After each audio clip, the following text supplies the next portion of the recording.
ভূমিদাস তাদের প্রতিও সেই শোষণটা চলতে থাকে। একদিকে শ্রমিকদের উপর, আরেকদিকে ভূমিদাস, দুটো মিলে শহর এবং গ্রামের মধ্যে সেই আন্দোলনগুলো তৈরি হয়। এবং এই আন্দোলনগুলো মেহনতিদের উপর যে শোষণ, অত্যাচার, নিপীড়নের বিরুদ্ধেই এই লড়াইটা তৈরি হয়। এবং এটা দেখে এই যে পুঁজিবাদী ব্যবস্থাপনার যে শোষণ, এই শোষণটা দেখেই তার খুব শৈশবকালীন অবস্থা থেকে মনের মধ্যে একটা ঘৃণা সৃষ্টি হয় এবং ঘৃণার জন্ম নেয়।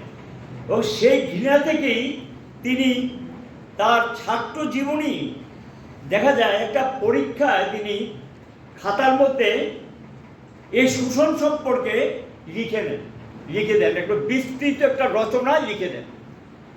প্রধান শিক্ষক দেখে বলল এবং সতর্ক করলো, এটা তো প্রশ্নের উত্তর হলো না, এটা তো প্রশ্ন ছিল না। তিনি তার মনের মতো করে সেখানে প্রশ্নের উত্তর লিখতে গিয়ে এগুলো লিখে দেন, শোষণের বিরুদ্ধে তার বক্তব্যটা তিনি লিখে দেন।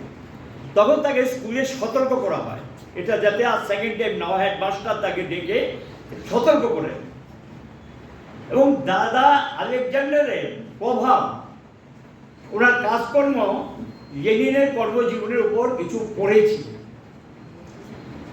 এবং সবচেয়ে লক্ষণীয় দিক, বিজ্ঞানের সঙ্গে যুক্ত হওয়া, বৈজ্ঞানিক চিন্তার সঙ্গে নিজের মনকে তৈরি করা পদ্ধতি। তিনি 16 বছর বয়সে তিনি ধর্মত্যাগ করেছেন এবং এই ধর্মের সঙ্গে নিজেকে ঘোষণা দিয়ে দিলেন, আমি এসব ধর্মে নেই, এবং নিজেকে সেখানে একজন বিজ্ঞানসম্মত নেতা হিসাবে বিজ্ঞানের উপরে বিশ্বাস রেখে নিজেকে সেভাবে ঘোষণা করেন। এবং বিজ্ঞানের মেধা সম্পন্ন ছিলেন। আমার মনে হয় কি, ওনার জীবনীটার মধ্য দিয়ে যেটা জানা যায়, উনি যদি মনে করতেন যে আমি একজন বৈজ্ঞানিক হওয়াটা অস্বাভাবিক ছিল না, যে গুণাবলী ওনার ভিতর ছিল।